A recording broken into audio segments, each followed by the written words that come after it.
کمرے میں وہ اکیلی تھی۔ اس کا مطلب وہ ابھی تک نہیں آئے۔ ایک بار پھر سے اپنی قسمت پر رونا آتا ہے۔ بیڈ پر بیٹھی وہ اپنا سر گھٹنوں میں دیے رو رہی تھی۔ اپنوں کے کچھ فیصلے ہمیں زندہ درگور کر دیتے ہیں اور ہم اس پہ اف بھی نہیں کہہ پاتے۔ میرا بچہ آج اپنی ماں کی بات مان لو۔ عاشر بہت اچھا ہے بیٹا، ابھی وہ غم میں ہے لیکن دیکھنا وہ تمہیں بہت خوش رکھے گا۔ رضیہ بیگم پاکیزہ کے سامنے روتے ہوئے کہہ رہی تھی، امی پلیز ایسا نہیں کریں، یہ کچھ بھی ٹھیک نہیں لگ رہا مجھے۔ حاشر بھائی سے کیسے نکاح کر سکتی ہوں میں؟ پلیز امی آپ لوگ ایسا نہ کریں۔ پاکیزہ رو رو کر فریاد کر رہی تھی کہ شاید کوئی اس کی بات مان لے۔ بیٹا اگر تیرا نکاح حاشر سے نہ ہوا تو آپا ثنا کی بھی اپنے بیٹے سے منگنی توڑ دیں گی۔ بچپن سے مانگا ہوا ہے آپا نے ثنا کو، ساری دنیا کو پتہ ہے اگر یوں رشتہ ختم ہو گیا تو ثنا کا کیا ہوگا؟ رضیہ بیگم نے فکر مندی سے کہا۔ پاکیزہ جانتی تھی اس کی بہن بچپن سے احمد کو چاہتی ہے۔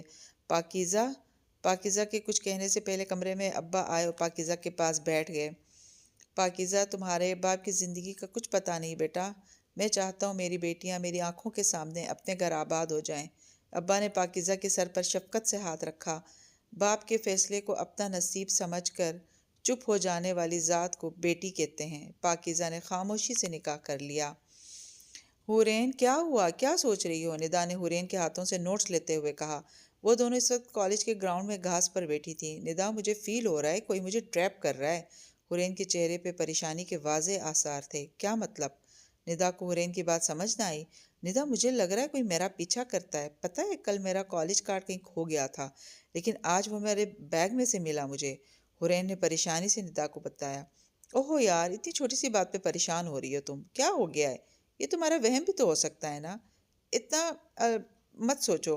ندا نے اتنا کو لمبا کرتے ہوئے کہا۔ میں بھی۔ حورین کو لگا وہ زیادہ ہی سوچ رہی ہے، اس کا وہم بھی تو ہو سکتا ہے۔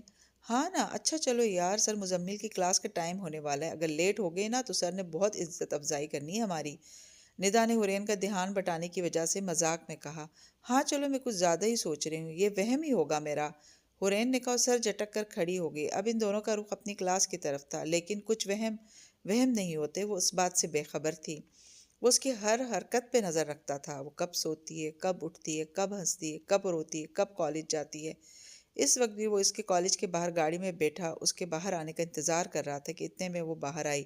جینز شرٹ میں اسکارف گلے پہ لپیٹے، کھلے بال، اس کے حلیے کو دیکھ کر ضامن کے ماتھے پر لا تعداد شکن ابھرے۔ اس کا دل کہہ رہا تھا کہ وہ اس کا منہ تھپڑوں سے لال کر دے۔ اپنے غصے کو کنٹرول کرنے کی غرض سے وہ بار بار اپنے دائیں ہاتھ کا مکہ بنا کر بائیں ہاتھ کی ہتھیلی پہ مار رہا تھا۔ وہ کسی لڑکی اور لڑکے سے ہنس ہنس کر باتیں کر رہی تھی۔ کچھ دیر بعد وہ ایک گاڑی کی طرف بڑھی۔ کوئی چیز اس کے ہاتھوں سے چھوٹ گئی مگر شاید اس کا دھیان نہ تھا، اس لیے وہ آگے بڑھی اور گاڑی میں بیٹھ گئی اور گاڑی وہاں سے چلی گئی۔ اب ضامن گاڑی سے نکلا اور وہ گری ہوئی چیز اٹھائی، اسے دیکھا اور اپنی جیب کی اور اپنی پینٹ کی پاکٹ میں رکھ لی۔ پھر ضامن اپنی گاڑی میں بیٹھا اور اسی گاڑی کا پیچھا کرنے لگا۔ کچھ دیر بعد وہ گاڑی ایک خوبصورت بنگلے میں داخل ہوئی تو ضامن نے اپنی گاڑی بنگلے کے باہر کچھ دور کھڑی کی اور ایک نظر اس بنگلے پہ ڈالی۔ بہت جلد ملیں گے، ضامن نے شاطرانہ انداز میں کہا اور وہاں سے چلا گیا۔ پاکیزہ کافی دیر سے بیا کے رونے کی آواز سن رہی تھی، پھر اس سے رہا نہ گیا تو کمرے سے باہر آئی اور اس کمرے کی طرف بڑھی جہاں سے بیا کے رونے کی آواز آ رہی تھی۔ کمرے میں بیڈ پہ 2 ماہ کی بچی کے علاوہ اور کوئی نہ تھا۔ پاکیزہ نے آگے بڑھ کر بیا کو اپنے سینے سے لگایا اور روتی ہوئی بیا کو چپ کرانے لگی۔ پھر اس نے بیا کو بیڈ پہ لٹایا اور اس کا دودھ بنانے لگی۔ پھر پاکیزہ نے بیا کو اپنی گود میں لے کر دودھ پلایا۔ اوہ سوری یار، مجھے دیر ہو گئی، سونی اتنا تنگ کر رہا تھا۔ بیا کو بھی جگا دیا اس نے۔ ہائے میری بچی بہت رو رہی تھی، ثنا نے کمرے میں آ کر کہا۔ کوئی بات نہیں ثنا آپی، بیا کو میں سنبھال لیتی ہوں، پاکیزہ نے بیا کے گال پر پیار کرتے ہوئے کہا۔ نہیں نہیں یار، نئی نویلی دلہن ہو تم، اور یہ کیا حلیہ بنایا ہوا ہے تم نے اپنا؟ ثنا نے پاکیزہ کے عام سے لون کے کپڑوں کو دیکھتے ہوئے کہا۔ بھئی تم عاشر علی شاہ کی بیوی ہو، شان سے رہو، یہاں پر تیار ہو کر رہو، ثنا نے پاکیزہ کے پاس بیڈ پر بیٹھتے ہوئے خوشگوار موڈ میں کہا۔ رہنے دیں ثنا آپی، زبردستی کی شادی میں ان رسموں کی ضرورت نہیں ہوتی۔ پاکیزہ کی آنکھوں میں پانی تیرنے لگا۔ پاکیزہ کیا ہو گیا یار، رو رو کر آنکھیں سجال لی تم نے اپنی؟ خدا خیر کریں گے، سب ٹھیک ہو جائے گا، اللہ سے اچھی کی امید رکھو، ثنا نے پاکیزہ کے آنسو صاف کرتے ہوئے کہا۔ بی بی جی وہ صاحب کہہ رہے ہیں بیا بیٹیا کو ان کے پاس لاؤں، پاکیزہ کے کچھ کہنے سے پہلے کمرے میں ملازمت داخل کہنے لگی۔ عاشر آ گیا؟ ثنا نے ملازمہ کو دیکھ کر پوچھا۔ جی بی بی جی، ابھی تھوڑی دیر پہلے آئے ہیں، ملازمہ نے جواب دیا۔ اچھا، کہاں ہے وہ؟ ثنا نے ملازمہ سے پھر پوچھا۔ جی وہ اپنے کمرے میں ہیں، ملازمہ نے جواب دیا۔ تم جو اپنا کام کرو، بیا کو پاکیزہ لے جائے گی کمرے میں، ثنا نے پہلے ملازمہ کو کہا، پھر پاکیزہ کی طرف دیکھ کر کہا۔ بی بی جی، وہ صاحب جی نے کہا ہے کوئی ان کے کمرے میں نہ آئے، ملازمہ نے فوراً عاشر کی ہدایت بتائی۔ لے جاؤ بیا کو، ثنا نے کچھ سوچتے ہوئے کہا تو ملازمہ بیا کو لے گئی۔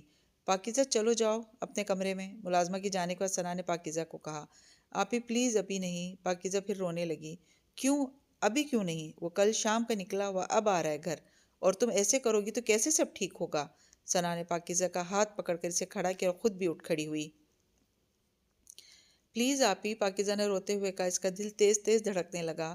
پاکیزہ، اگر امی نے تمہیں یہاں دیکھ لیا نا تو بس۔ اب ثنا نے پاکیزہ کو کمرے سے باہر کھڑا کر دیا اور خود باتھ روم میں چلی گئی۔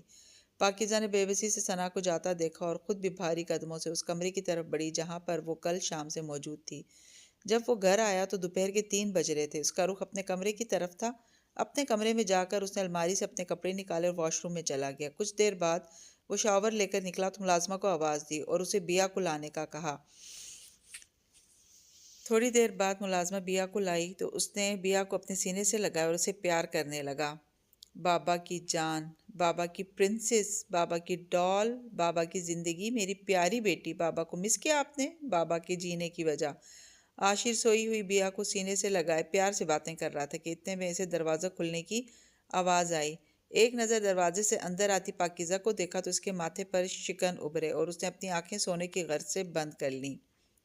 جب وہ کمرے میں آئی تو عاشر بیڈ پر لیٹا ہوا تھا اور بیا کو اس نے سینے پر لٹایا ہوا تھا اور اس سے باتیں کر رہا تھا۔ پاکیزہ کو یہ منظر بہت اچھا لگا، لیکن جب عاشر نے ایک نظر اسے دیکھ کر اپنی آنکھیں بند کر لیں تو پاکیزہ کو اپنا آپ بہت معمولی لگا۔ بے حد آنسو اسے اپنے دل پر گرتے محسوس ہوئے۔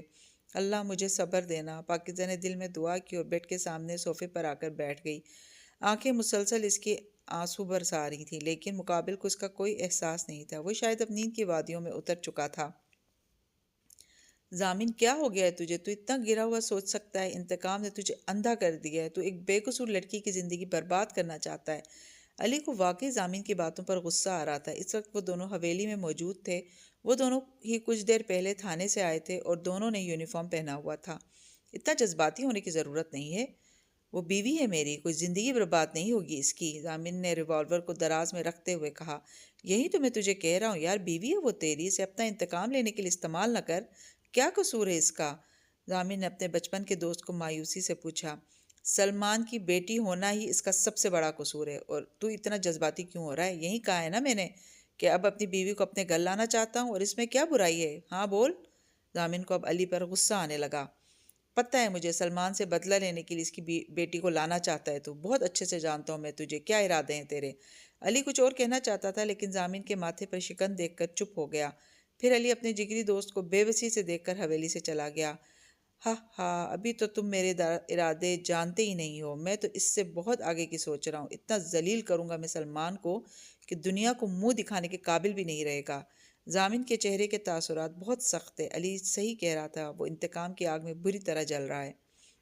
انسپکٹر علی، آپ اپنی ٹیم کے ساتھ مل کر ان پر نظر رکھیں گے اور ان کے چیلوں کو بے نقاب کریں گے، کیونکہ یہ غدار ہیں اور میں اپنے ملک سے غداری کرنے والوں کا وہ حشر کروں گا کہ وہ پھر کسی سے بھی وفا کرنے کے قابل نہیں رہیں گے۔ ضامن کے چہرے پہ بہت سنجیدگی تھی، آواز روبدار تھی، وہ اپنی ٹیم کو ہدایات دے رہا تھا۔ سر، ہم اپنے مشن میں ضرور کامیاب ہوں گے۔ علی کی آواز میں جوش تھا۔ میں اپنی ٹیم میں موجود ایک ایک کو وارن کر رہا ہوں، اگر کسی نے غداری کی یا ہمارے سیکرٹس دشمن تک پہنچائے تو میں کیا کر سکتا ہوں یہ بتانے کی تو ضرورت نہیں ہوگی۔ ان دونوں غدار آفیسرز کا انجام آپ سب کے لیے سبق ہے۔ ضامن کے چہرے پہ بہت سختی تھی۔ Got it? ضامن نے زوردار آواز میں پوچھا۔ یس سر، 6 نوجوانوں کی ایک ساتھ آواز آئی تھی۔ آپ سب جا سکتے ہیں، ضامن کے کہتے ہی سب ایک لائن میں ہو کر باہر چلے گئے۔ علی یار، مجھے ایک ضروری کام سے جانا ہے، تو یہاں سب دیکھ لے۔ سب کے کمرے سے جاتے ہی ضامن نے علی کو مخاطب کرتے ہوئے کہا۔ ضامن علی سے سینئر تھا، وہ کسی کے سامنے بے تکلف نہیں ہوتے تھے، مگر حقیقت میں دونوں میں گہری دوستی تھی۔ ابھی بھی ضامن نے دوستوں والے انداز میں کہا، اس ضروری کام کی نوعیت پوچھ سکتا ہوں میں تجھ سے؟ علی کچھ دن سے نوٹ کر رہا تھا ضامن کافی دیر غائب رہتا ہے۔ نہیں پوچھ سکتا، ضامن نے مسکراتے ہوئے کہا۔ آج وہ کچھ خوش لگ رہا تھا۔ یہ بات علی محسوس کر رہا تھا اور ضامن کا چہرہ غور سے دیکھ رہا تھا۔ چل اب میں چلتا ہوں، ضامن نے ریوالور اور والٹ اٹھاتے ہوئے کہا اور وہاں سے چلا گیا، لیکن علی کسی گہری سوچ میں ڈوب گیا۔ ضامن علی شاہ ایک بہت قابل آفیسر تھا، دشمن اس کا نام سن کر ہی کانپتے تھے۔ بہت کم وقت میں اس نے بہت ترقی حاصل کر لی تھی، جس کی وجہ اپنے ملک سے محبت اور کام میں دلچسپی تھی۔ ضامن کا مزاج کافی سخت اور روبدار تھا، جس کی وجہ سے ہر کوئی اس سے ڈرتا تھا۔ یہ اس کی جاب کا تاثر تھا کہ ہر وقت اس کے چہرے پر سختی رہتی تھی۔ 27 سالہ عمر، گوری رنگت، اونچی قد و قامت، چوڑی جسامت، اور اس کے چہرے پر ہر وقت سنجیدگی رہتی تھی۔ وہ ایک شاندار پرسنالٹی کا حامل تھا۔ پاپا دیکھیں اسے، یہ اتنی تیز ہو گئی ہے، اس نے اتنی چالاکی سے مجھ سے اپنا سارا اسائنمنٹ کمپلیٹ کروا لیا۔ اتنا ہی دماغ اگر تم اپنی سٹڈیز پر لگا لو تو کافی اچھے گریڈز آئیں تمہارے، حورین نے سلمان کے سامنے رامین کے کارنامے بیان کرتے ہوئے کہا۔ رامین نے باپ کے سامنے رونے والی شکل بنا لی کہ کہیں اس کے کارنامے سن کر سلمان اسے ڈانٹ ہی نہ دے۔ او ہو حورین بیٹا، چھوٹی بہن ہے وہ آپ کی، آپ پیار سے پڑھایا کرو اسے، سلمان نے رامین کو گلے لگاتے پیار سے حورین کو سمجھایا۔ پاپا آپ نہیں جانتی یہ میڈم میرے سے پڑھتی کہاں ہیں، الٹا میرا بھی ٹائم ویسٹ کرتی ہے۔ حورین سلمان کی دائیں جانب صوفے پہ بیٹھ گئی، جبکہ سلمان کی بائیں جانب رامین پہلے ہی بیٹھ چکی تھی۔ سلمان نے دونوں بیٹیوں کے گرد بازو پھیلا، باری باری دونوں کے سر پر پیار کیا۔ پاپا میں کیا کروں اگر میں آپ ہی کی طرح بہت اچھے گریڈز نہیں لا سکتی، رامین نے چہرے پر مصنوعی اداسی لاتے ہوئے کہا، جبکہ وہ اتنی معصوم نہیں تھی۔ اچھا اچھا، بس بس اب دونوں چپ کرو، تم دونوں تو میری پیاری بیٹیاں ہو، اور حورین تم تو میری بہت پیاری بیٹی ہو، کبھی ضد نہیں کرتی میری بیٹی نے، کبھی پاپا کو تنگ نہیں کیا، ہر بات مانتی ہے میری بیٹی۔ بیٹا رامین آپ بھی اپنی آپی کی ہر بات مانا کرو، سلمان دونوں بیٹیوں کو پیار سے سمجھا رہا تھا۔ حورین صحیح کہہ رہی ہے، بہت تیز ہو گئی ہے، آپ کے لاڈ پیار نے اسے بہت بگاڑ دیا ہے، سمیہ بیگم سامنے والے 1 سیٹر صوفے پہ بیٹھتے ہوئے بولی۔ ماما، پاپا ماما ہر وقت ڈانٹتی ہیں مجھے، رامین اب باقاعدہ رونے کی تیاری کرنے لگی۔ وہ نہیں چاہتی تھی کہ اس کے باپ کے سامنے کوئی اس کی شان میں گستاخی کرے۔ اوہو بھائی، اب کوئی کچھ نہیں بولے گا، کوئی میری بیٹی کو کچھ نہیں کہے گا، سلمان نے مصنوعی غصے سے کہا اور رامین کو اپنے سینے سے لگا لیا۔ پاپا میں بھی، حورین نے سلمان کو رامین کو گلے لگاتے ہوئے کہا تو سلمان نے دونوں بیٹیوں کو گلے لگا لیا۔ سلمان شاہ کی 2 بیٹیاں تھیں، حورین اور رامین۔ حورین 16 سال کی تھی جبکہ رامین 15 سال کی۔ حورین بہت معصوم اور بہت خوبصورت لڑکی تھی، ہر بات آرام سے مان لینے والی، ضد نہ کرنے والی، نرم لہجے والی، سب کی ہمدرد، جبکہ رامین صرف شکل سے معصوم تھی، بہت شرارتی، یہاں تک کہ اکثر وہ حورین کو بیوقوف بنا کر اس سے اپنے بہت سے کام کروا لیتی تھی اور سلمان اور سمیہ بیگم سے ضد کر کے اپنی بات منوا لیتی تھی۔ عاشر تھوڑا وقت دو گے، اپنا بات کرنی ہے تم سے، ثنا عاشر کے کمرے میں آئی تھی۔ پاکیزہ اور بیا امی کے کمرے میں تھی۔ عاشر خلاف معمول آج اس وقت گھر پر تھا تو ثنا نے سوچا آج عاشر سے اس کے اور پاکیزہ کے بارے میں بات کرے۔ ہاں ہاں آؤ بیٹھو، عاشر نے لیپ ٹاپ کو بند کر کے سامنے پڑے ٹیبل پر رکھا اور اپنے پاس صوفے پر ثنا کو بیٹھنے کا اشارہ کیا۔ عاشر تم میرے بھائی ہو، میں تمہیں ایسے نہیں دیکھ سکتی، میں جانتی ہوں تم امی سے ناراض ہو، ان کا شیزا کے ساتھ ہمیشہ برا رویہ رہا تھا، میں جانتی ہوں تم شیزا سے بہت پیار کرتے تھے، شیزا کو بھولنا تمہارے لیے بہت مشکل ہے، لیکن اب پاکیزہ تمہاری بیوی ہے، کم از کم پاکیزہ کو اس کا جائز حق تو دو، وہ اس رشتے کو اچھی طرح نبھا رہی ہے، بیا کو اپنی سگی اولاد کی طرف پیار کرتی ہے، تمہارے بھی کچھ فرض ہیں۔ ثنا نے عاشر کے چہرے کے اتار چڑھاؤ دیکھے لیکن اپنی بات مکمل کر کے ہی رکی۔ ثنا مجھے اس ٹاپک پر کوئی بات نہیں کرنی، عاشر نے دھیمے لہجے میں اپنانا چاہا لیکن نہ چاہتے ہوئے بھی اس نے سختی سے کہا۔ عاشر ایک لڑکی کے 1000 ارمان ہوتے ہیں، تم دونوں کا نکاح بہت سادگی سے ہوا ہے لیکن اب وہ تمہارے نکاح میں ہے، وہ بہت اچھی لڑکی ہے، اس سے بہتر بیا کا کوئی اتنا خیال نہیں رکھ سکتا، ثنا نے عاشر کو التجائیہ نظروں سے دیکھتے ہوئے کہا۔ ثنا اس سے کہو میری بیٹی سے دور رہے، مجھے کسی کا کوئی احسان نہیں چاہیے۔ عاشر کے چہرے پر بے انتہا سختی تھی، وہ ایسا نہیں تھا لیکن کچھ حادثے انسان کو بدل دیتے ہیں۔ عاشر کب تک کیسے رہو گے، وہ کب تک تمہارا یہ سرد رویہ برداشت کرے گی، کچھ تو احساس کرو اس کا۔ ثنا تو آج ٹھان کے آئی تھی کہ عاشر کو احساس ضرور دلائے گی، تو نہ کرے برداشت، مجھے کسی کی ضرورت نہیں ہے، اب کہ عاشر کی آواز اونچی ہو گئی تھی۔ عاشر امی بھی نوٹ کر رہی ہیں تمہارا رویہ پاکیزہ کے ساتھ، تم بات تو دور کی بات اس کی طرف دیکھتے بھی نہیں ہو، کیا کمی ہے اس میں؟ عاشر کی بات پہ ثنا کا دل دکھا تھا، اس کا بھائی تو بہت احساس کرنے والا تھا، وقت نے اسے بے حس بنا دیا تھا، امی نے شادی کروا دی نا، بس اب میری مرضی میں نبھاؤں یا نہ نبھاؤں، انہیں پتہ ہونا چاہیے زبردستی کی شادی کا انجام ایسا ہی ہوتا ہے، عاشر کے لہجے میں اذیت ثنا نے بھی محسوس کی تھی۔ وہ جانتی تھی عاشر شزا کو بھول نہیں پا رہا، کیونکہ مرد اپنی پہلی محبت کو کبھی نہیں بھولتا۔ عاشر، ثنا نے کچھ اور کہنا چاہا، لیکن عاشر اٹھ کھڑا ہوا اور ثنا کو کچھ کہنے سے ہاتھ کے اشارے سے روک دیا اور کمرے سے باہر چلا گیا۔ ثنا نے اپنے بھائی کو جاتا دیکھا اور خود بھی اس کے کمرے سے نکل کر اپنے کمرے میں آ گئی۔ ثنا کا شوہر ملک سے باہر جاب کرتا تھا۔ ثنا بھی اب پہلے اپنے شوہر کے ساتھ ہی تھی، لیکن عاشر کی بیوی شزا کی موت کی وجہ سے اسے پاکستان آنا پڑا، کیونکہ اکیلی ان کی امی بیا کو سنبھال نہیں سکتی تھی اور نہ وہ بیا کو نوکروں کے حوالے کر سکتی تھے۔ ناہید بیگم کے 3 بچے تھے، سب سے بڑی ثنا، پھر عاشر اور پھر سلمان۔ سلمان نے اپنا بزنس اسلام آباد میں سیٹل کیا ہوا تھا۔ ناہید بیگم نے عاشر کی بیوی کے مرنے کے 2 ماہ بعد اپنی بہن سے پاکیزہ کا رشتہ مانگا اور کسی طرح انہیں راضی کر لیا، پھر مرنے کی دھمکی دے کر عاشر کو بھی نکاح کے لیے راضی کر لیا۔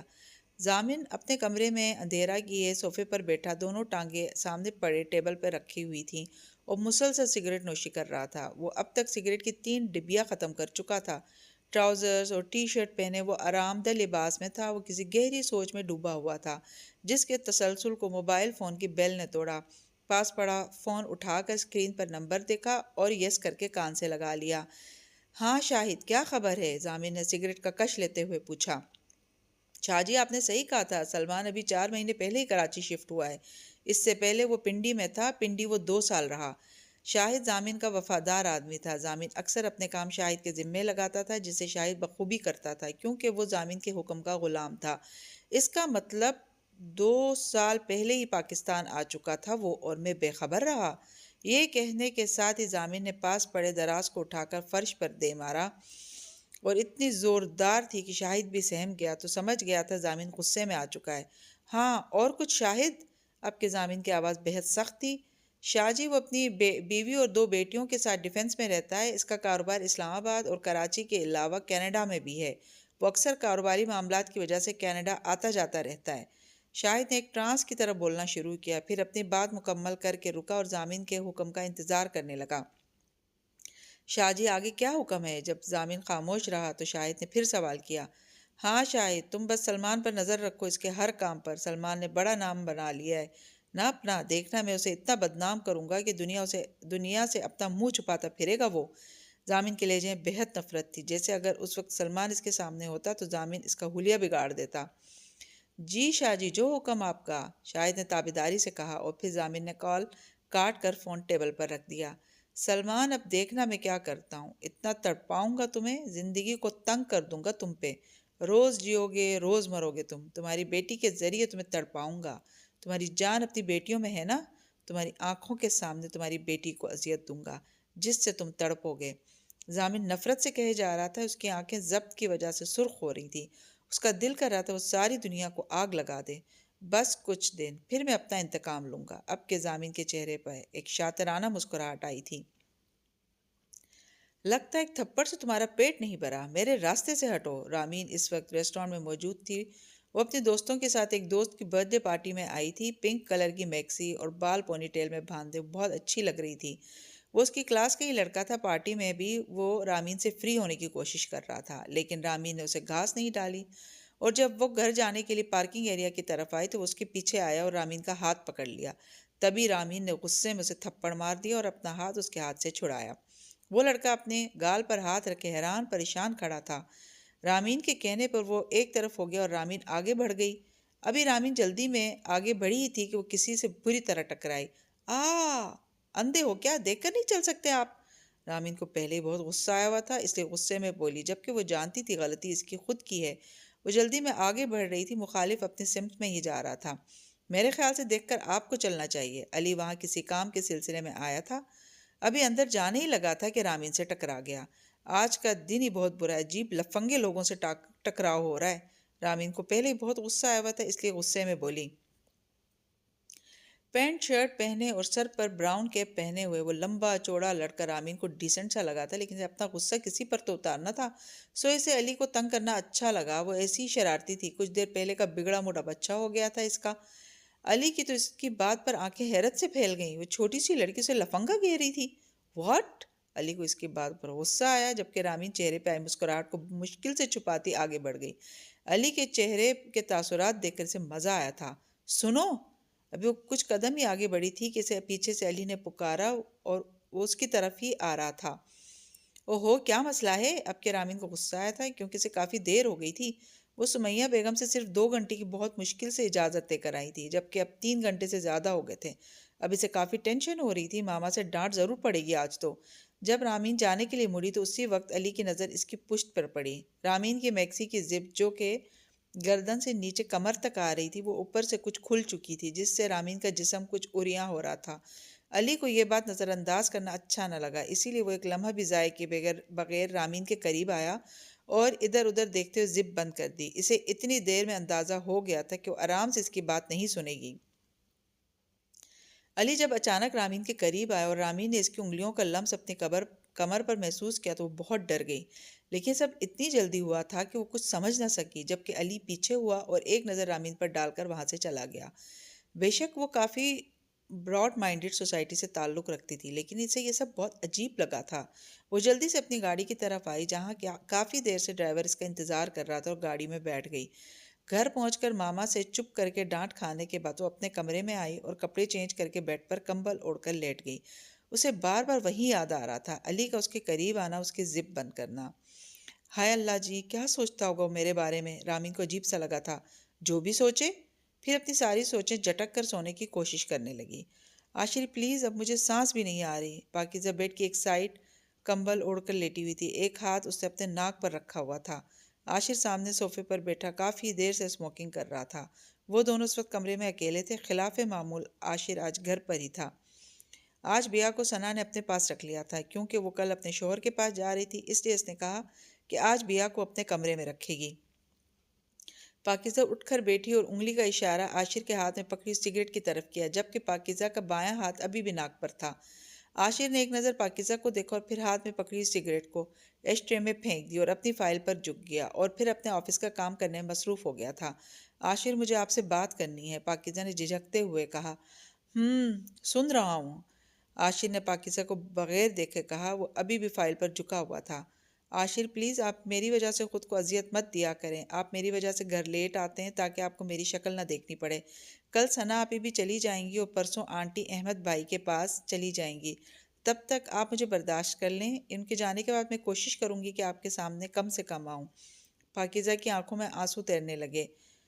دنیا کا سب سے مشکل ترین کام اپنی آنکھوں میں تیرنے والے آنسوؤں کو پلکوں کی باڑ سے نیچے نہ گرنے دینا اور انہیں واپس پیچھے دھکیل کر ہونٹوں پر سے مسکراہٹ سجانا۔ صرف پاکیزہ جانتی تھی وہ سب کس دل سے کہہ رہی ہے، جبکہ عاشر کی بے رخی سے بہت تکلیف دیتی تھی۔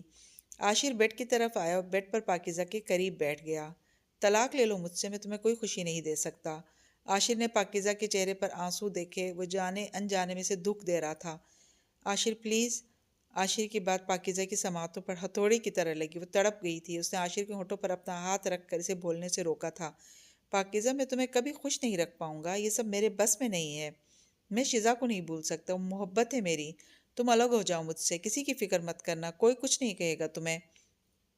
عاشر نے پاکیزہ کو دیکھتے ہوئے کہا۔ وہ اتنا بے رحم نہیں تھا کہ اسے احساس نہ ہو کہ وہ پاکیزہ کے ساتھ غلط کر رہا ہے۔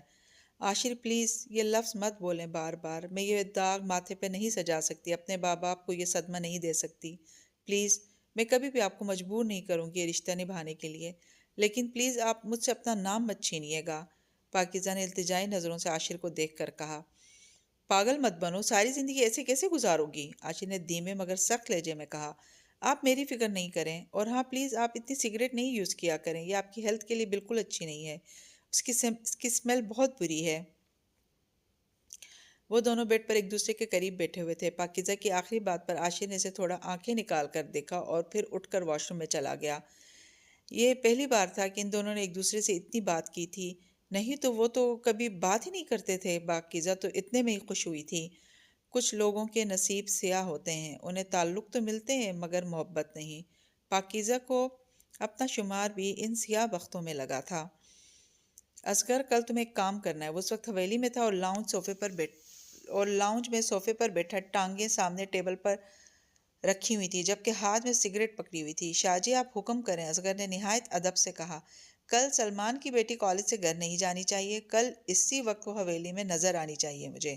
ضامن نے سخت لہجے میں کہا۔ جو حکم شاہ صاحب۔ اصغر نے پھر ادب سے کہا۔ تم جا سکتے ہو اب۔ ضامن نے ایک اور حکم اصغر کو دیا۔ جی، اور پھر اصغر وہاں سے چلا گیا۔ 12 سال بعد کل تم اور میں ایک دوسرے کے روبرو ہوں گے مسز ضامن علی شاہ۔ پتہ نہیں تمہیں یاد بھی ہوگا کہ نہیں، کل تم میری دسترس میں ہوگی، میرے گھر میں، میرے بیڈ روم میں۔ ضامن نے سگریٹ کا کش لیتے ہوئے خود سے کہا، پھر وہ گہری سوچ میں ڈوب گیا۔ پاکیزہ پاکیزہ اس وقت لان میں اپنی سوچوں میں گم بیٹھی جب ثنا نے اس کے پاس کرسی پر بیٹھتے ہوئے سے پکارا۔ جی آپی۔ ثنا کی پکار پر پاکیزہ ہوش کی دنیا میں واپس آئی۔ جانتی ہوں میں کہ کس سوچ میں گم ہو تم۔ 6 ماہ ہو گئے تمہاری شادی کو پاکیزہ۔ عاشر تو ہے ہی شیزہ کے لیے پاگل۔ آخر محبت کی شادی کی تھی اس سے۔ اس دنیا میں نہیں ہے شیزہ، لیکن عاشر تو اسے بھولنے کو تیار ہی نہیں ہے۔ تمہارے ساتھ بھی زیادتی کر رہا ہے وہ، اور تم اپنا حق کیوں نہیں مانتی اس سے؟ پاکیزہ کو اداس دیکھ کر ثنا اسے پھر سے سمجھانے لگی تھی۔ چھوڑیں نا آپ یہ باتیں، آپ بھی آج چلی جائیں گی، مجھے آپ بہت یاد آئیں گی۔ ثنا کی بات نظر انداز کر کے وہ بات بدل گئی تھی۔ ثنا کے جانے سے وہ بہت اداس ہو رہی تھی، کیونکہ ثنا اسے بالکل بڑی بہن کی طرح پیش آتی تھی، ہر بات میں اس کا خیال رکھتی تھی۔ تم بھی بات بدل رہی ہو، ثنا نے پاکیزہ کے ہاتھ پر اپنا ہاتھ رکھتے ہوئے کہا۔ میں آپ کو بہت مس کروں گی آپی، آپ بہت اچھی نند ہیں۔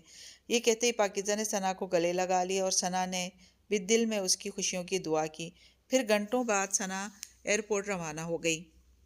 چلیں بابا، حورین نے گاڑی میں بیٹھتے ہوئے کہا۔ وہ بھی کالج سے نکل کر باہر آئی تھی جہاں اس کا ڈرائیور اس کا انتظار کر رہا تھا۔ گاڑی میں بیٹھتے ہی اس نے ڈرائیور سے کہا تھا۔ پھر انہوں نے رامین کو بھی پک کیا۔ آپ ہی اپنا موبائل دینا پلیز، رامین نے حورین کے ساتھ بیٹھتے ہی فرمائش کی تو حورین نے اس کو گھور کر دیکھا اور بیگ سے اپنا موبائل نکال کر رامین کو دے دیا۔ ابھی گاڑی نے تھوڑا ہی فاصلہ طے کیا تھا کہ ایک دوسری گاڑی نے ان کی گاڑی کے سامنے آ کر راستہ روکا۔ اس وقت وہاں ان 2 گاڑیوں کے علاوہ کوئی نہ تھا۔ یہ کیا ہوا بابا؟ حورین جو کہ کسی نوٹ کو سامنے رکھ پڑھ رہی، یوں اچانک گاڑی رکنے پر گھبرا کر پوچھنے لگی۔ پتہ نہیں بی بی کون ہے یہ لوگ؟ ڈرائیور نے جواب دیا۔ گھبرا تو وہ بھی رہا تھا، کیونکہ اب سامنے والی گاڑی میں سے 2 لوگ جن کے ہاتھوں میں پسٹل تھی نکل کر ان کی گاڑی کی طرف آ رہے تھے۔ ان میں سے ایک نے حورین کی طرف کا دروازہ کھولا، جبکہ دوسرے ڈرائیور کو باہر نکال کر اس کے سر پر پسٹل رکھ دی۔ سیدھی طرح ہمارے ساتھ چلو، نہیں تو یہ اپنی جان سے جائے گی۔ دوسرے نے اپنی پسٹل کا رخ رامین کی طرف کیا، جس کے ہاتھ میں ابھی بھی موبائل تھا جس میں وہ گیم کھیل رہی تھی۔ لیکن اس کارروائی سے وہ بھی حورین کی طرح گھبرا گئی۔ کون ہو تم لوگ؟ ٹھا! ابھی الفاظ حورین کے منہ سے ادا ہوئے ہی تھے کہ اس شخص نے ڈرائیور کی ٹانگ پر گولی ماری۔ اب ڈرائیور زمین پر لیٹا درد سے تڑپ رہا تھا۔ چلو ہمارے ساتھ، نہیں تو اب اگلی گولی اس کو لگے گی۔ حورین اور رامین ابھی بھی گاڑی میں ہی بیٹھی تھی۔ اس کی بات سن کر حورین ایک دم گاڑی سے باہر نکلی۔ نہیں آپی، رامین نے حورین کو روکنا چاہا، لیکن حورین گاڑی سے باہر نکل چکی تھی۔ کیا چاہتے ہو؟ میری بہن کو کچھ مت کہنا، حورین نے ہمت کر کے کہا۔ آنکھوں میں بہت ڈر تھا۔ اس سے پہلے حورین کچھ کہتی، ان میں سے ایک نے اس کے منہ پر رومال رکھ کر اسے بے ہوش کر دیا اور اپنی گاڑی میں بٹھا کر لے گئے۔ رامین کو اپنی آنکھوں پر یقین ہی نہیں آ رہا تھا کہ اس کی جان سے پیاری بہن کو اس کی آنکھوں کے سامنے سے کوئی لے گیا۔ ڈرائیور ابھی تک سڑک پر لیٹا تڑپ رہا تھا۔ کچھ دیر بعد رامین کا سکتہ ٹوٹا تو اس نے اپنے پاؤں میں پڑا موبائل اٹھایا، جو کہ ڈر کی وجہ سے اس کے ہاتھ سے چھوٹ کر وہیں گاڑی میں گر گیا تھا۔ پھر ایک نمبر ملا کر فون کان سے لگا لیا۔ دوسری رنگ پر ہی فون اٹھا لیا گیا تھا۔ جی میرا بیٹا، سلمان شاہ کی آواز اوپری۔ وہ اس وقت میٹنگ میں تھے، لیکن فون پر حورین کی کال آتا دیکھ کر فوراً کال پک کی۔ پاپا لے گئے پاپا، رامین اپنے حواسوں میں نہیں تھی۔ رامین بیٹا کیا ہوا؟ رامین کی گھبرائی ہوئی آواز سن کر سلمان شاہ بھی گھبرا گئے۔ پاپا وہ آپ ہی کو لے گئے، رامین نے روتے ہوئے بتایا۔ کیا کہہ رہی ہو رامین؟ کہاں ہے حورین؟ بتاؤ کہاں ہو تم لوگ؟ سلمان شاہ اٹھ چکے تھے اور ان کا رخ پارکنگ کی طرف تھا۔ رامین نے روتے ہوئے ساری صورتحال بتائی۔ وقت گزر رہا تھا اور وقت کے ساتھ ساتھ عاشر و پاکیزہ کے درمیان فاصلے بھی کم ہو رہے تھے۔ عاشر کو پاکیزہ کی عادت ہو گئی تھی۔ آہستہ آہستہ پاکیزہ نے عاشر کے دل اور زندگی میں اپنی جگہ بنا لی۔ بیا 5 سال کی تھی جب پاکیزہ کو اپنے امید سے ہونے کا پتہ چلا۔ وہ ابھی لان میں بیٹھی عاشر کے آفس سے آنے کا انتظار کر رہی تھی کہ ابھی وہ اپنی گزری زندگی کے بارے میں سوچ رہی تھی۔ 4 سال اس نے کتنے صبر سے گزارے، عاشر کی بے رخی برداشت کی کہ اسے وہ رات یاد آئے جب ان دونوں کے درمیان کے فاصلے ختم ہوئے تھے۔ یہ کیا کہہ رہے تھے آپ؟ عاشر ابھی فون پہ؟ عاشر کمرے میں ٹہلتا ہوا فون کان سے ہٹاتے ہوئے موڑا تھا جب اسے پیچھے سے پاکیزہ کی آواز آئی۔ وہ اس کے چہرے سے اندازہ لگا چکا تھا کہ پاکیزہ اس کی فون پہ ہونے والی گفتگو سن چکی ہے۔ وکیل سے بات کر رہا تھا، تمہاری اور اپنی طلاق کے سلسلے میں، عاشر نے عام سے لہجے میں کہا۔ یہ جانے بغیر کے مقابل پر اس کے کہے گئے الفاظ سن کے قیامت گزر رہی تھی۔ عاشر پلیز۔ پاکیزہ کی آنکھوں سے آنسو بہہ رہے تھے جبکہ عاشر پاکیزہ سے نظریں چرا رہا تھا۔ عاشر میں آپ کے آگے ہاتھ جوڑتی ہوں، پلیز پلیز عاشر ایسے نہیں کریں۔ یہ کہتے ہی پاکیزہ نے عاشر کے سامنے اپنے ہاتھ جوڑے جن کو عاشر نے فوراً تھام لیا۔ پاکیزہ عاشر کو کچھ بھی موقع دیے بغیر پاکیزہ عاشر کے گلے لگ گئی۔ یہ داغ مت دے مجھے عاشر، میرے ماں باپ سہ نہیں سکیں گے۔ عاشر پلیز میں مر جاؤں گی، پلیز عاشر پلیز، میں بہت پیار کرتی ہوں آپ سے، میں مر جاؤں گی آپ کے بغیر، پلیز نہ کریں ایسا، میں کبھی کچھ شکایت نہیں کروں گی جیسے آج تک نہیں کی۔ آپ اور بیا ہی میری زندگی ہیں، مت چھینے مجھ سے میری زندگی، پلیز عاشر۔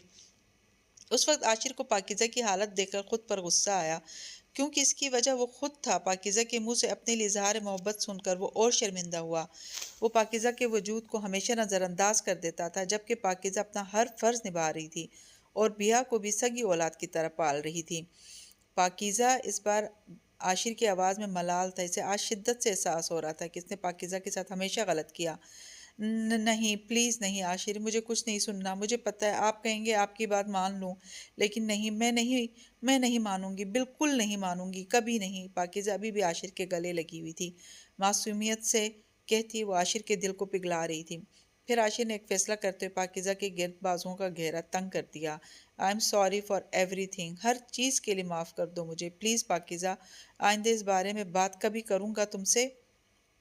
عاشر کی آواز بھی بھرائی ہوئی تھی۔ ماما، بیا کی آواز پاکیزہ حال میں واپس آئی اور اپنے سامنے 5 سالہ پنک فراک پہنے بالوں کی 2 پونیاں باندھے کھڑی دیکھا۔ جی ماما کی جان، محبت سے کہتے ہی پاکیزہ نے بیا کو اپنی گود میں بٹھایا اور اس کے دونوں گالوں کو چوما۔ ماما پاپا کب آئیں گے؟ پاکیزہ کی گود میں بیٹھی وہ روز کی طرح آج بھی عاشر کا انتظار کر رہی تھی۔ ماما کی جان، بس آنے والے ہیں آپ کے پاپا، پاکیزہ نے پیار سے کہا۔ جب تک پاپا نہیں آتے آپ ماما سے باتیں کرو۔ اچھا یہ بتاؤ بیا، کیا بیا کو چھوٹا بھائی یا بہن چاہیے؟ بیا سے سوال کرنے کے بعد پاکیزہ بیا کے چہرے کو بغور دیکھنے لگی۔ بیا بالکل عاشر کی جیسی تھی، اس کے نئے نقش بالکل اپنے باپ جیسے تھے۔ بے ساختہ پاکیزہ کے دل میں ایک خواہش پیدا ہوئی کہ اس کا بچہ بھی بیا کی طرح ہو۔ چاہیے ماما، بیا کو چاہیے، آپ کو پتہ ہے بابا کا چھوٹا بھائی ہے، مجھے بھی ویسا ہی بھائی چاہیے۔ بیا کا جواب سن کر پاکیزہ اور خوش ہوئی۔ اوکے میری جان، آپ اللہ سے دعا کرو اللہ خیر سے آپ کو بھائی دے۔ کب ماما؟ جلد ہی بیٹا۔ سچی ماما؟ پرنسس؟ عاشر کی آواز پر دونوں نے عاشر کو دیکھا۔ عاشر نے بیا کو اٹھا کر پیار کیا۔ پرنسس آپ اندر جاؤ، ماما پاپا آ رہے ہیں۔ عاشر پاکیزہ اور بیا کی گفتگو سن چکا تھا، اسی لیے اکیلے میں پاکیزہ سے بات کرنا چاہتا تھا۔ یہ بھی جو بات تم بیا سے کہہ رہی تھی وہ سچ ہے؟ پاکیزہ کے ساتھ بیٹھتا اس کی آنکھوں میں دیکھتا پوچھنے لگا۔ جی، عاشر کے پوچھنے پر پاکیزہ نے کہا۔ پاکیزہ میں مطلب ہم دونوں؟ عاشر نے جذبات سے چور لہجے میں کہا۔ جی، کہتے ہی پاکیزہ عاشر کے سینے سے لگ گئی۔ تھینکس پاکیزہ، محبت سے کہا گیا۔ ہاں بولو۔ وہ اس وقت تھانے میں بیٹھا تھا۔ وہ کافی مصروف تھا جب اصغر کی کال آئی۔ ایک ہاتھ سے فائل پر کچھ لکھتا، دوسرے ہاتھ سے فون کو کان سے لگائے وہ بولا تھا۔ شاہ جی کام ہو گیا، اصغر نے عزلی تابعداری سے کہا۔ اصغر کی بات سن کر فائل پر لکھتے ہاتھ رکے۔ ابھی کہاں ہے وہ؟ عام سے لہجے میں پوچھا گیا۔ شاہ جی وہ بی بی جی ابھی حویلی میں ہیں، اصغر نے جواب دیا۔ یہ کہتے ہی ضامن نے کال کاٹ دی اور پھر فائل پہ کام کرنے لگا جبکہ اب دھیان کہیں اور تھا۔ ضامن کسی سوچ میں گم تھا جب علی نے اسے پکارا۔ علی کے پکارنے پر ضامن نے اس کی طرف دیکھا۔ ہاں؟ ضامن نے فائل بند کر کے ایک طرف رکھی اب وہ ٹیبل سے اپنا موبائل اٹھا رہا تھا۔ دونوں ساتھ چلتے ہیں، کافی دیر ہو گئی ہے، ویسے بھی گھڑی رات کے 10 بجا رہی تھی۔ ضامن کو اٹھتا دیکھ کر علی جلدی سے بولا۔ نہیں تم گھر جاؤ، مجھے کچھ کام ہے، پہلے وہ کرنا ہے۔ ضامن کو حویلی جانے سے پہلے کہیں اور بھی جانا تھا اور ویسے بھی ابھی وہ علی کو کچھ نہیں بتا سکتا تھا، اسی لیے فوراً منع کر دیا۔ اوکے باس، جو حکم، علی نے سر کو خم دے کر کہا جبکہ ضامن اسے ایک نظر دیکھتا وہاں سے جا چکا تھا۔ تھانے سے نکلنے کے بعد ضامن کافی دیر سڑکوں پر بے مقصد گاڑی گھماتا رہا۔ جب تھک گیا تو گاڑی کا رخ حویلی کی جانب کیا۔ جب اس نے حویلی میں قدم رکھا تو رات کے 12:30 بج رہے تھے۔ شاہ جی کوئی حکم؟ ضامن جب حویلی آیا تو اصغر اسے باہر ہی ملا، تابعداری سے سر جھکائے کہا۔ اماں کہاں ہیں؟ عاشر نے رک کر اماں کا پوچھا، جو کہ اس کی کافی پرانی ملازمت تھی۔ ضامن کو انہوں نے ہی پالا تھا، اس لیے ضامن ان کو اماں کہتا تھا۔ شاہ جی وہ بی بی جی کے ساتھ ہیں، اصغر نے کہا۔ ٹھیک ہے تم جا سکتے ہو اب اصغر، ضامن نے اسے جانے کا کہا اور خود اپنے روم میں چلا گیا۔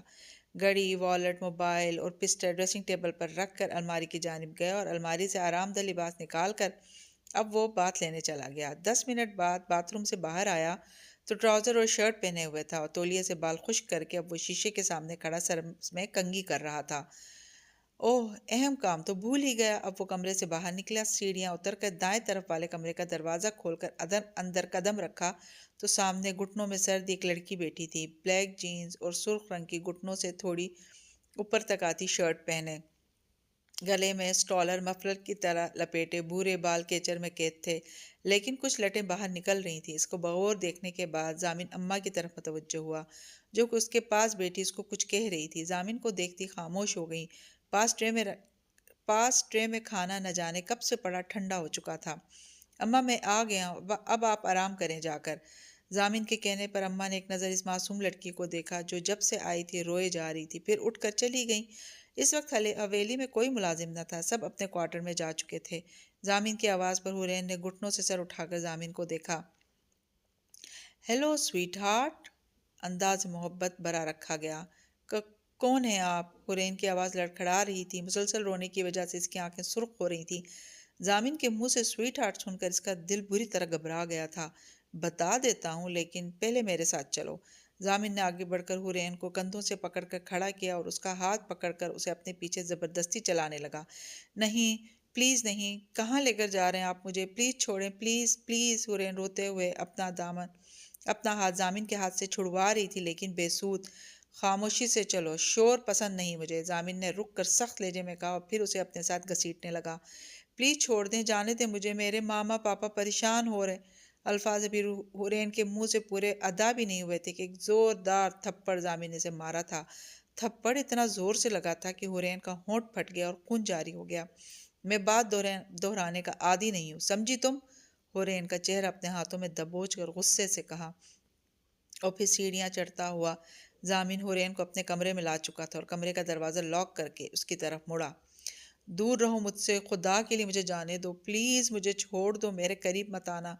ضامن جیسے جیسے حورین کی طرف قدم بڑھا رہا تھا حورین ویسے ہی ڈرتے ہوئے پیچھے ہوتی جا رہی تھی کہ اچانک ضامن نے حورین کو بازو سے پکڑ کر اپنے قریب کیا۔ مائی ڈیئر وائف، اپنے شوہر کو نہیں پہچان رہی ہیں آپ؟ کیا ہو گیا آپ کی یادداشت کو؟ حورین کو کمر سے پکڑ کر اب وہ اسے اپنے بہت قریب کر چکا تھا۔ نظر حورین کے لرزتے ہونٹوں پر تھی۔ ضامن کی نظروں سے گھبرا کر حورین نے اپنی آنکھیں چکا لی لیکن دل زور سے دھڑک رہا تھا۔ آپ؟ بے یقینی سے کہا گیا جبکہ آنکھیں ہنوز جھکی ہوئی تھیں۔ ہاں میری جان، میں سید ضامن علی شاہ، اس کی آنکھوں میں دیکھتا ہوں مغرور انداز میں کہہ رہا تھا۔ پلیز جانے دیں، ماما بابا پریشان ہوں گے، پلیز۔ اب حورین نے ذرا سی نظریں اٹھا کر ضامن کو دیکھا لیکن اس کی نظروں کی تپش سے گھبرا کر فوراً ہی آنکھیں بند کر لیں۔ لیکن ضامن نے اسے بے دردی سے اپنے سے دور بیڈ پر پھینکا۔ اس طرح اچانک ضامن نے اسے بیڈ پر پھینکا تو وہ سہم گئی۔ آج نہیں، اور کچھ مت سوچو، صرف میرے بارے میں سوچو، ضامن نے خمار آلود لہجے میں کہتے ہوئے بیڈ کی سائیڈ دراز کو کھول کر سگریٹ نکال کر چلتا ہوا صوفے کی جانب آیا۔ صوفے پر بیٹھ کر ٹانگیں سامنے پڑے ٹیبل کے اوپر رکھ کر اب وہ سگریٹ سلگا چکا تھا۔ نظریں ہنوز حورین کی طرف تھیں جو کہ بیڈ پر سمٹی ہوئی بیٹھی تھی اور شاید کانپ بھی رہی تھی۔ اب وقت آ گیا کہ ہم دونوں ساتھ رہیں کیونکہ کچھ حساب بھی برابر کرنے مجھے تمہارے گھٹیا باپ سے، جذبات سے عاری لہجے میں کہا گیا۔ نہیں، میرے پاپا گھٹیا؟ میرے پاپا کے بارے میں ایسے بولنے کی آپ کی ہمت کیسے ہوئی؟ گھٹیا میرے پاپا نہیں، آپ ہیں، کیونکہ آپ مجھے کڈنیپ کر کے لائے ہیں۔ آپ کو اندازہ ہے اس وقت میرے ماں باپ پر کیا خود کو مضبوط ظاہر کرتی ہوئی بولی تھی۔ اس کو بالکل اچھا نہ لگا تھا ضامن کا اس کے باپ کو برا کہنا۔ ابھی حورین بول ہی رہی تھی جب ضامن اس کی طرف بالوں سے پکڑ کر اپنے سامنے کھڑا کیا۔ بدتمیز، گھٹیا، بغیرت لڑکی، تمہاری اتنی جرت کہ تم ضامن علی شاہ کے سامنے اونچی آواز سے بات کرو؟ سارے پر پرزے کاٹ دوں گا میں ابھی تمہارے۔ بدکردار ہو تم، غیر مردوں کے سامنے ایسے بےہودہ لباس میں گھومتی پھرتی ہو۔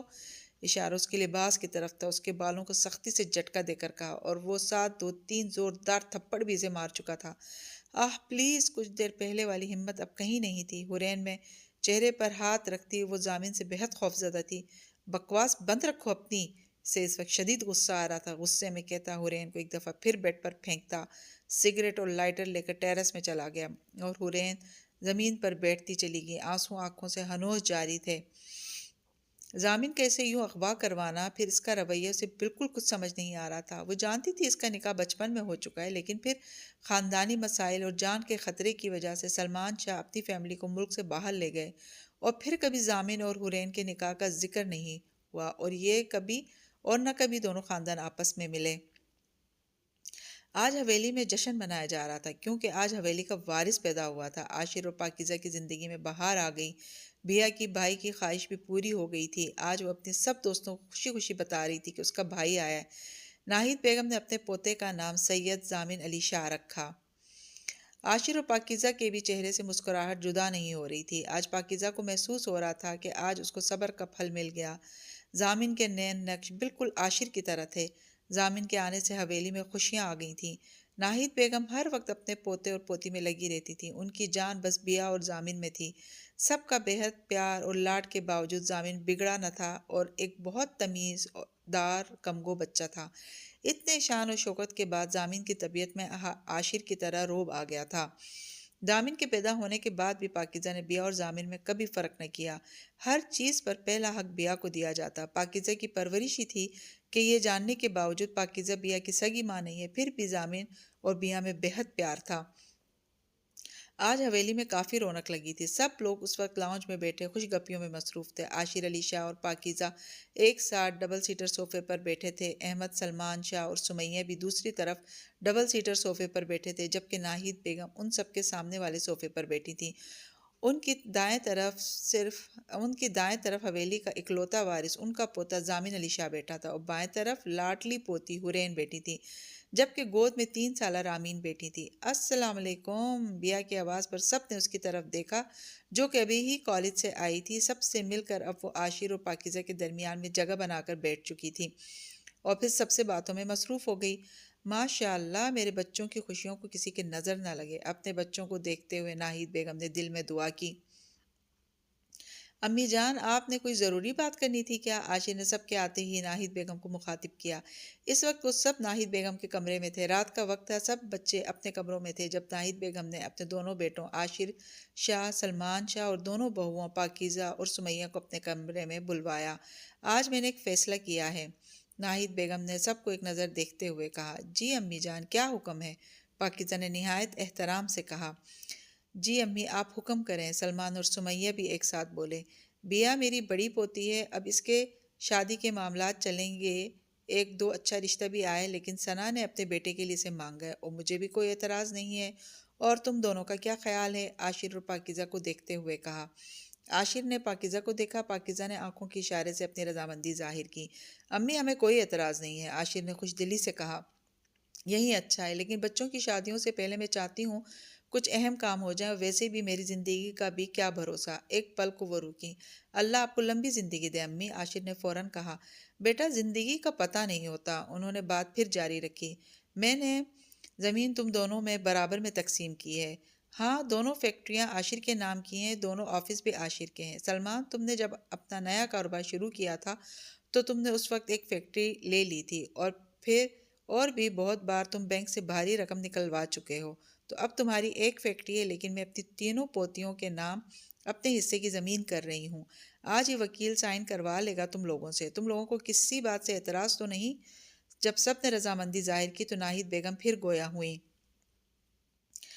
ضامن اس حویلی کا اکلوتا وارث ہے۔ حویلی کے اصولوں کے مطابق میں نے یہ حویلی ضامن کے نام کر دی ہے۔ سب کو دیکھتے ہوئے انہوں نے پھر سے اپنی بات جاری رکھی۔ بیا بھی اپنی پھپھی کے گھر جائے گی، اس کی طرف سے اطمینان ہے مجھے۔ بس میں چاہتی ہوں میرے ضامن کی دلہن حورین بنے۔ جب اپنے گھر میں بچی موجود ہے تو باہر کی کیوں؟ میری حورین راج کرے گی یہاں۔ اب تو تم لوگ بتا دو، کیونکہ ماں باپ تو تم ہو۔ ناہید بیگم نے کہنے کے بعد سب کے تاثرات دیکھے۔ امی، مجھے تو آپ کے فیصلے سے بہت خوشی ہوئی ہے۔ سب سے پہلے سمیہ بولی، خوشی ان کے چہرے سے عیاں تھی۔ جی امی، میری بھی یہی خواہش ہے، حورین ہی ہمارے ضامن کی دلہن بنے۔ پاکیزہ بھی خوش دلی سے بولی۔ امی، حورین کے لیے ضامن سے اچھا رشتہ ہو ہی نہیں سکتا۔ مجھے تو کوئی اعتراض نہیں آپ کے فیصلے سے۔ سلمان کو بھی ماں کا یہ فیصلہ اچھا لگا تھا۔ آخر کو حویلی کے اکلوتے وارث سے ان کی بیٹی کے رشتے کی بات ہو رہی تھی۔ امی، آپ نے بہت اچھا فیصلہ کیا۔ عاشر بھی خوش تھا۔ ٹھیک ہے، پھر اس جمعہ کو ضامن اور حورین کا نکاح کروا دیتے ہیں۔ ناہید بیگم کی بات پر سب نے حیرت سے ایک دوسرے کو دیکھا۔ امی، دونوں بچے بھی بہت چھوٹے ہیں، میرے خیال سے مناسب وقت کا انتظار کرنا چاہیے۔ بچے بڑے ہو جائیں، ابھی تو دونوں چھوٹے ہیں۔ سب سے پہلے عاشر نے ماں کو کہا۔ انہیں یہ بات صحیح نہیں لگی تھی۔ جی امی، بچے چھوٹے ہیں، ابھی منگنی کر دیتے ہیں اور کچھ عرصہ بعد نکاح کر دیں گے، پاکیزہ نے کہا۔ امی اتنی جلدی؟ سمیہ نے بھی ساس کو کہا۔ میری زندگی کا کیا پتہ، کل کا سورج دیکھ پاؤں گی بھی یا نہیں، بس اپنے ضامن اور حورین کا نکاح اپنی آنکھوں کے سامنے کروانا چاہتی ہوں۔ اگر تم لوگوں کو اعتراض ہے تو ٹھیک ہے، میں ایسے ہی مر جاؤں گی اپنے بچوں کی خوشیاں دیکھے بغیر، ناہید بیگم نے مصنوعی ناراضی سے کہا۔ کیسی باتیں کر رہی ہیں امی آپ؟ اللہ آپ کو لمبی زندگی دیں گے، ہم اس لیے کہہ رہے ہیں کہ بچے چھوٹے ہیں ابھی۔ چلے ضامن تو 15 سال کا بالغ ہے، لیکن امی حورین کمسن بچی ہے، عاشر نے سمجھانے والے انداز میں کہا۔ میرا بس یہی فیصلہ ہے، اگر اعتراض ہے تو ٹھیک ہے، تم لوگوں کی مرضی، اب تم لوگ جا سکتے ہو، ناہید بیگم ناراضگی سے بولی۔ امی مجھے اور سمیہ کو کوئی اعتراض نہیں ہے، سلمان نے رضامندی ظاہر کرتے ہوئے کہا۔ امی ہمیں بھی کوئی اعتراض نہیں ہے، پاکیزہ نے عاشر کو آنکھوں کے اشارے سے منع کرنے کو روکا۔ جی امی، جیسے آپ کی مرضی، عاشر نے بھی بحث ختم کی۔ ٹھیک ہے، جمعہ کو ضامن اور حورین کا نکاح بہت دھوم دھام سے ہوگا۔